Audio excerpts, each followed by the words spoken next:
But just before he finally left the room, he stopped. Everyone watched, and I saw him unzip his bag. My heart stopped, but before anyone could do anything, he pulled out the gun and aimed it directly at my daughter. Oh,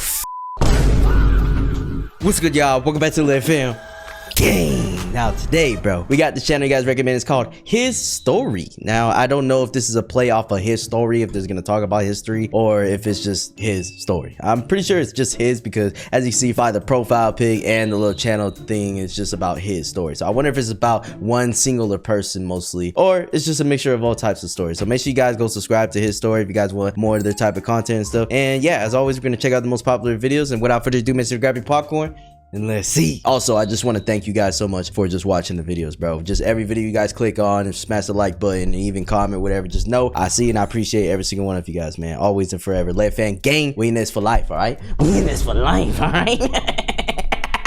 Just kidding, but for real, I really appreciate you guys, all right? So let's go. He tapped back. My twin brother Chris and I were 9 when we learned Morse code. We tapped messages under the dinner table when— Yo, do you know how impressive that is? To be at 9 years old and to learn Morse code just between you and your brother? That's so cool, bro. We learned Morse code. We tapped messages under the dinner table when Mom told us to stop talking, and tapped through the wall between our bedrooms every night. When Chris got into a car accident and the doctor said he'd never wake up, I pulled up a chair next to his bed, took his hand, and tapped. "Are you there?" Nothing. But I came back the next afternoon and tapped again. Before I left, I always said the same thing. "See you tomorrow, Chris." A week later, Chris's fingers twitched against mine, and I almost fell out of my chair. I grabbed a nurse and she barely looked up. They're reflexes. It doesn't mean anything. I bought a notebook the next day and started— Nah, bro, you be saying that, but hey, you never know, bro. It's just like, I love doctors, I love their purpose and everything, but hey, how sometimes they can be a little too dismissive to things. Now, I know they work with a whole bunch of patients back to back all the time, 24/7, and you know, within most cases, what they're saying is most likely true, you know, but at the same time, there's always those super rare cases. So you gotta be open-minded that, hey, like, this person could be trying to communicate something instead of it just being a normal reaction. And she barely looked up. They're reflexes. It doesn't mean anything. I bought a notebook the next day and started writing down every single one. 4 months in, Mom watched me scribbling and said, "How long are you gonna keep doing this? Until he taps back." He's not gonna tap back. You're talking to a corpse. Dad lasted a few more months before— Yo, why is a mom like so hostile, bro? Like, what you mean how long you gonna do it? It shouldn't matter. That's literally his brother. Like, even if it is a lost cause, like, why would you like talk shit about him doing that? That's so weird.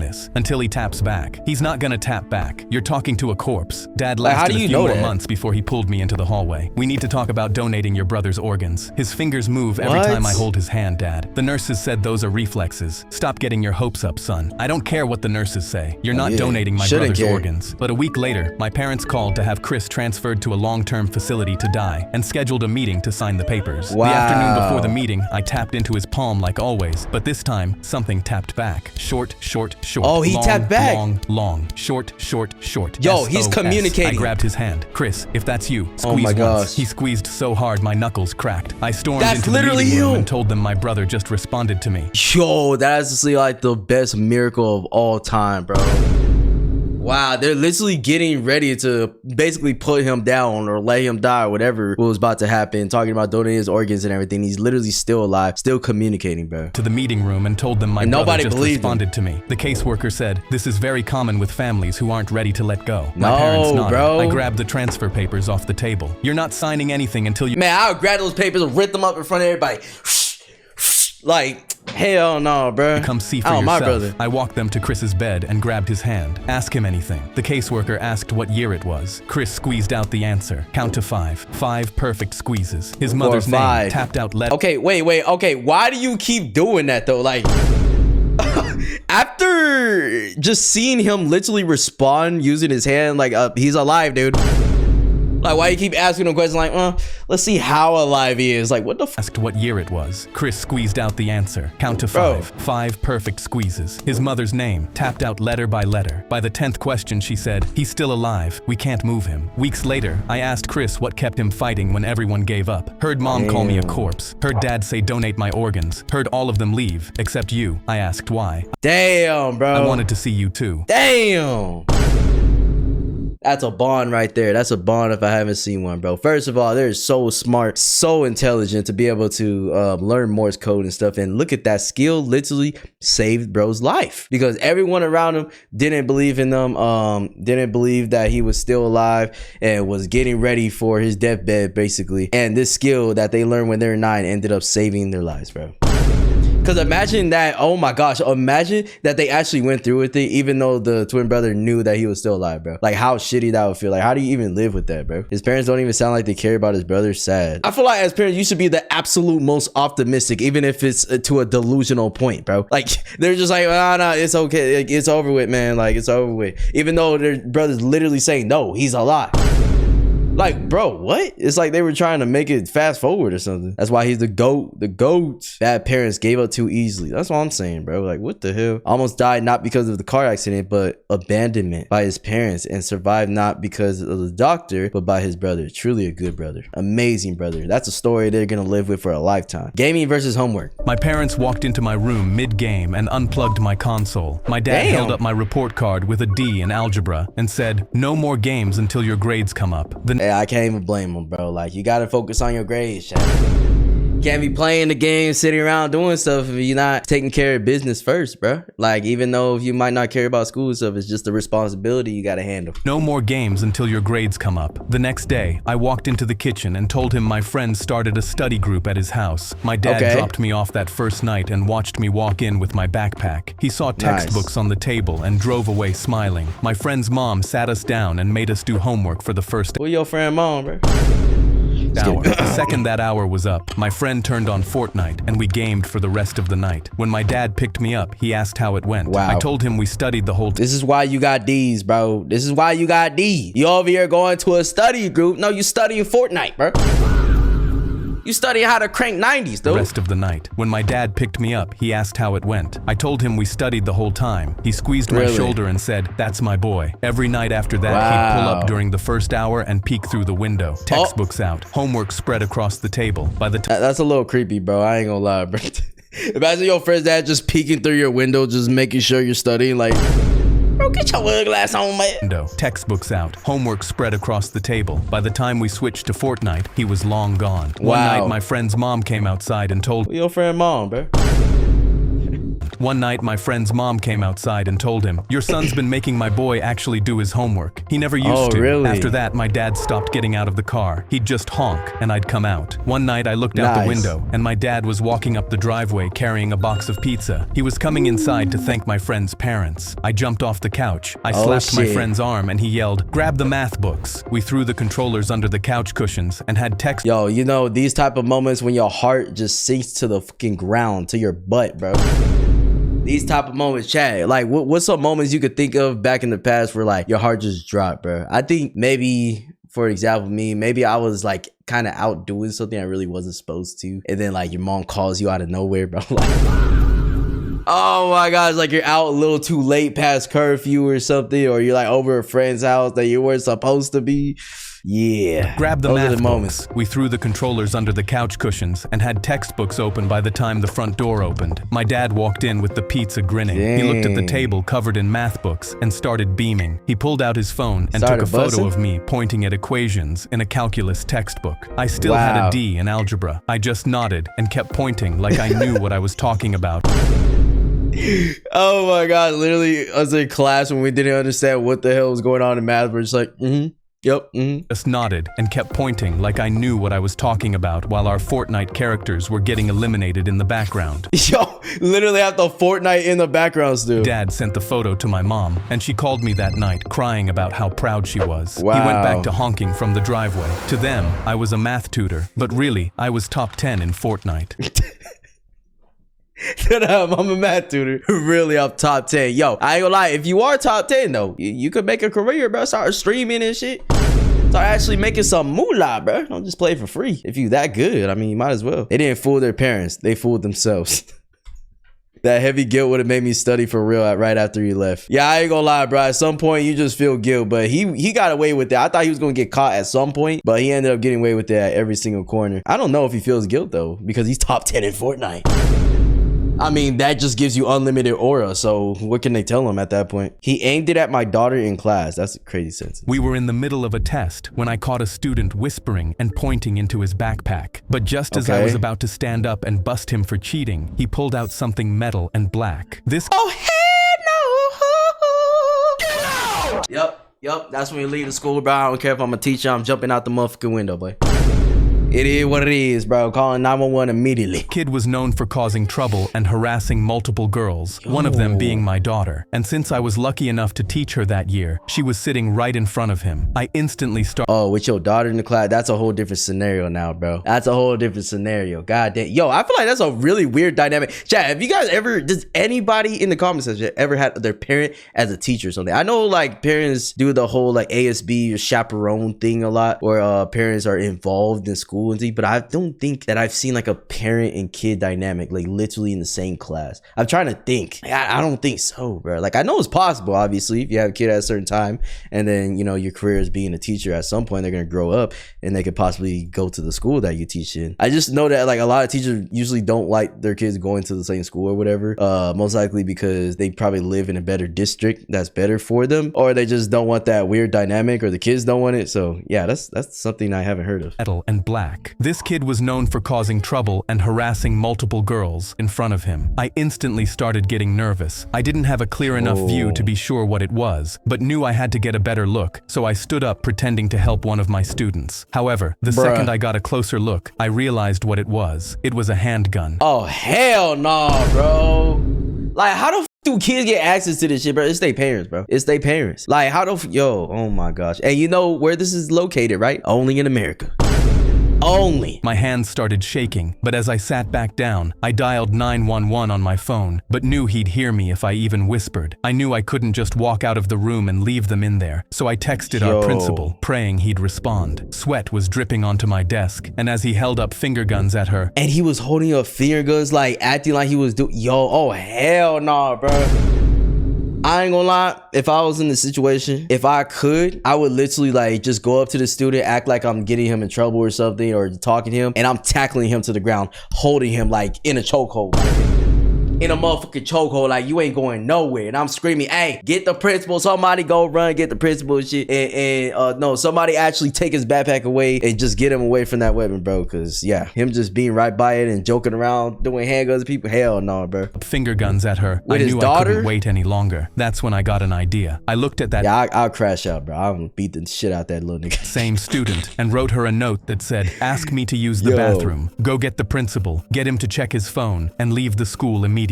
And when I handed it to her, she could see how terrified I was. But without saying anything, she left the room. It took everything to hold back my tears. But then someone knocked on the door. Our principal walked in the room, and I immediately saw the kid get nervous. The principal walked up and asked him, could you come into the hall with me? And he stood up with one hand still in his backpack. My heart raced as he walked past my daughter. But just before he finally left the room, he stopped. Everyone watched, and I saw him unzip his bag. My heart stopped. But before anyone could do anything, he pulled out the gun and aimed it directly at my daughter. Bro. Oh my gosh, bro. That's why I said, bro, I feel like if I was in this situation, I'm gonna try to take this shit. I'm gonna try to disarm him, and like I said, sneak up on him and beat his ass or something, bro. Hold him hostage until somebody comes for help. Like, I feel like, I don't know, bro. I know the nerves make everything different, but dude, it's your daughter in that bitch, bro. You saw him already aiming and shit, and he fucking really pulled it out, bro. He pulled out the gun and aimed it directly at my daughter. I yelled, no, don't, and everyone screamed. I ran towards her, diving in front of her to stop it. I saw police running in behind him, but in slow motion, I saw him pull the trigger. This was it for me. I heard the click and was ready to take a bullet to the spleen, but when I hit the ground, I felt nothing. The police ran in and grabbed him from behind, and when the gun hit the floor, I saw he forgot to take the safety off. God dang, bro. That's gotta be the luckiest shit ever, but low-key destiny as well, bro. Holy, yeah, kids like this, they just need to be locked up, bro. Cause like, what else are they gonna grow up to be at this point? Like, if they already reached this point, there's no return. Like, what the f you think they're gonna grow up and change, my nigga? Like, No, bro, they gonna have this anger in them and want to do this shit. Like, bro, his daughter, the teacher's daughter, probably like said no to him when he was trying to talk to her, or just like didn't text back or some bullshit, and he's trying to take it out on her, bro. Like, this weird ass fucking kid, man. Like, you think that shit like this isn't real? No, this is very, very real, dude. Bro has insane plot armor. Not for real. The gun was on sleep mode. Holy. Yeah, you laugh about that, but that could have went really wrong, bro. You got so lucky right now. Like I said, I feel like I would have handled the situation different, especially knowing that my daughter was in the car. Like, I'm gonna do whatever the fuck I can, bro. Like, I would literally walk up to that student and just choke him out. I don't care. I don't care what trouble I get in, bro. I don't give a shit. Because once they see the gun was in that motherfucker, that's self-defense at that point. I don't care. I was sitting in class when my phone buzzed. Look under your desk. Same text. The whole class bent down at the same time. Taped underneath each desk was an envelope with our name on it. It's an invitation to Squid Games. Let's go. Mine open, and a Polaroid slid out. A blood splatter on white tile. I looked around. Everyone was holding something different. A lamp knocked over. A knife. Drag marks on carpet. Bro, did all these kids just receive a crime scene? Like, evidence from crime scene? Like, what the hell is this? 30 different photos, all pieces of something horrible. Our phones buzzed again. Piece together the puzzle. You have 5 minutes. Everyone jumped up. What? We started comparing photos. Some had timestamps. We threw them on the floor in order. Blood, struggle, weapon, a body being dragged, a car trunk, dirt, a shovel. 3 minutes left. The photos weren't fitting right. Some inside a house, some outside. Then someone noticed the edges. They fit together like an actual puzzle. We started connecting them. Blood splatter to broken lamp, knife to drag marks. 30 photos becoming one massive crime scene. 1 minute left. Something was missing. One missing piece and the whole class fails. Everyone turns to the kid in the corner, arms crossed. I'm not playing this sick game. The whole class turned on him. Put it down. Bro. He didn't budge. 30 seconds. 20, then 10. He threw his photo down. The centerpiece. A child's bedroom. 2 bodies on the floor. The door swung open. Our teacher walked in clapping. You just solved a 20-year-old cold case. When I was 8, someone left these photos in my mailbox. 1 each day. Pictures of my parents' murder scene. She pointed at the puzzle. The killer left DNA on the film. 20 years later, I finally got a match. She looked at us. It was my uncle. That's insane. This whole video took me for a twist and turn of events right now. What the fuck? Okay, so this was a cold case that never got solved for 20 years. And this lady grew up basically receiving parts of the pictures. Bro, what? So her uncle might have been the one planting the evidence, right? Because, like, who else would be doing that? Who else would be doing that? Just think about it. And it's even crazy that it ended up being her uncle. So was this his way of like settling his guilty conscience, just letting her piece together that it ended up being him or something? And then basically these kids kind of put everything together. So I wonder if that was just a project for them, or she already knew beforehand. No, I wonder if that was a project for them and she already knew beforehand, or like she literally had them solve it for her. Like, I don't know. That was weird. Solving a murder case? No. Traumatizing kids? Yes.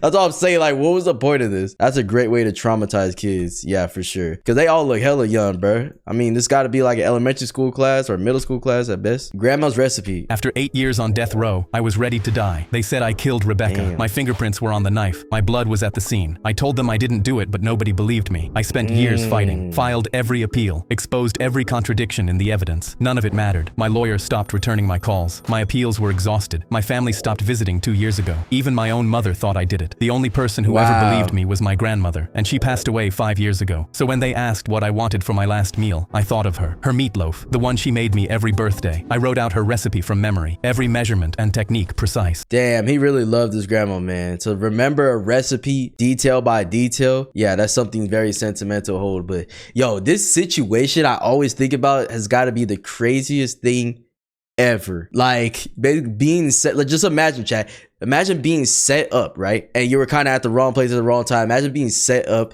and all the evidence points to you somehow because someone set you up and there's nothing you can do about it. And now you got to die for it, bro.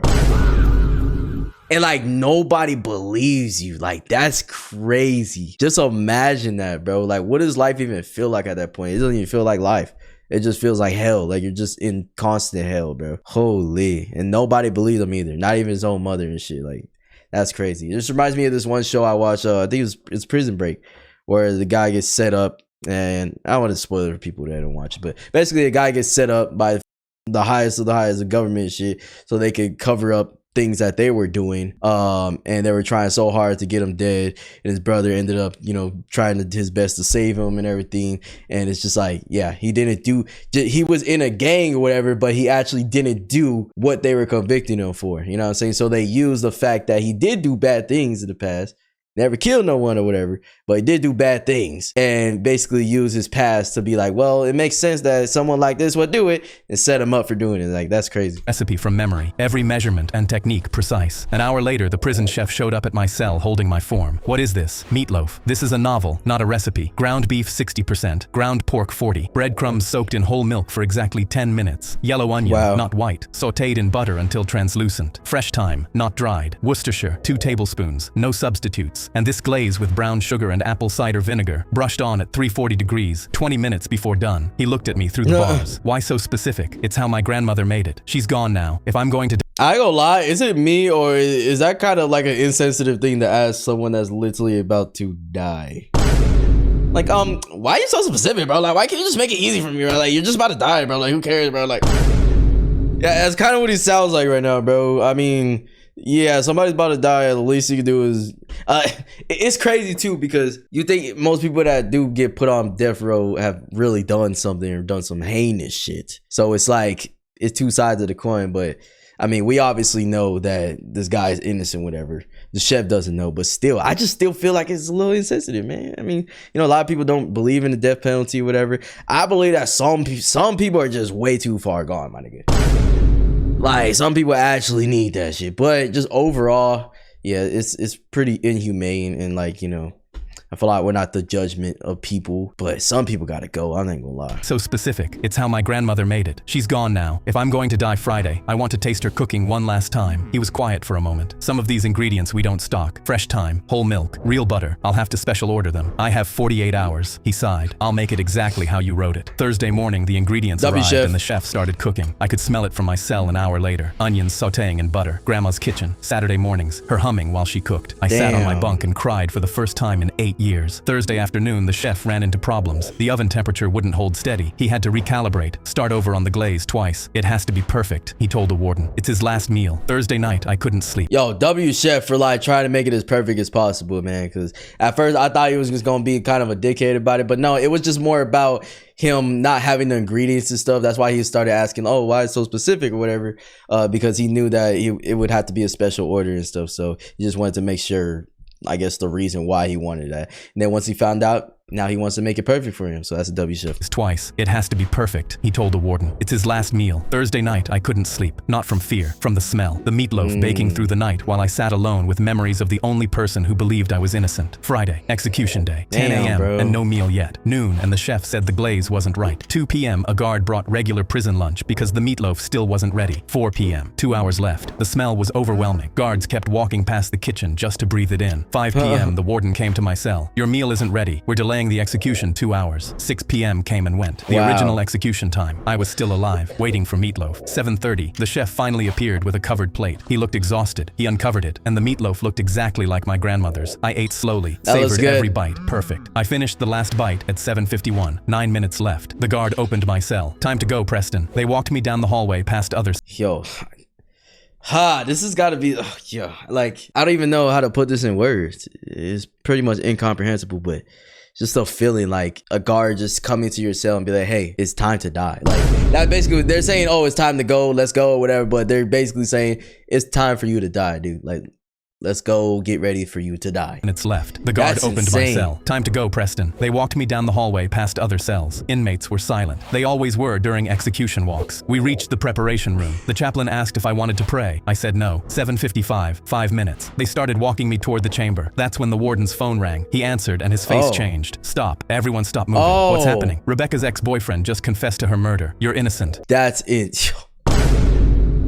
You know, it's kind of crazy. Like, the show that I was watching, it was kind of the same scenario a little bit, except the government was basically forced to fucking say something because they were, you know, held to blackmail in some other way. But anyways, this is insane, bro. Like, imagine you're literally walking, getting ready to die, and then all of a sudden, like, you basically get relieved of the guilt because someone actually confessed what happened. Legs gave out. A guard caught me. The chef appeared in the hallway out of breath. He slid down the wall and sat next to me. If that meatloaf had been ready on time, you'd already be gone. I just sat there, still alive, because my grandmother's recipe was too complicated to rush. She saved my life. She always did. Hey, that grandma's recipe is everything, dude. Oh my gosh. Literally, if his grandma's recipe wasn't so intricate, so detailed, and so pretty much hard to master for the chef, he would have been dead, bro. It wouldn't have mattered because it wouldn't have mattered that the guy confessed, because by that time he would have already been dead. Literally hours difference, dude. Holy. This is a real story too. Are all these real stories? Even when she's dead, she saved a life. Imagine being buried in the ground but still prevented someone from being buried in the ground. Facts, bro. Imagine how many innocent people got the punishment they didn't deserve. Just sad. That's what I always think about, bro. And that's why, like, I'm against the whole death thing, and it's for this reason, bro. I feel like some cases go unsolved for so long, or even they get it wrong, and then all of a sudden years later or whatever, they find out it was wrong, but then it's too fucking late. And there's been many cases like that, you know, whether it's death row or just someone being incarcerated in general. It's just like things like that always happen. Like, that room for error is there. But, you know, obviously if someone just did some heinous shit, they went on a murder spree, did all this stuff, whatever, you're gonna feel different, you know. All right, chat, that's enough of his YouTube story. Oh, I guess that's his YouTube story, his story. This was great stories, bro. I believe all these were real, chat. Let me see the description. I don't know. Let me see if he says these are real. Here at his story, we designed every story to be an immersive experience based on events that can happen in everyday life. Let you step into other people's shoes, relate to experiences that you may have lived through, and see everyday villains get what they deserve. Stories will range from light and fun and deep and settling and unsettling, because we want to cover all sides of what it means to be human. All of our animations are handcrafted by our talented team of animators. And while most of our stories are inspired by real events, all names, details, and identifying information is fictional, and any resemblance to real individuals is purely coincidental.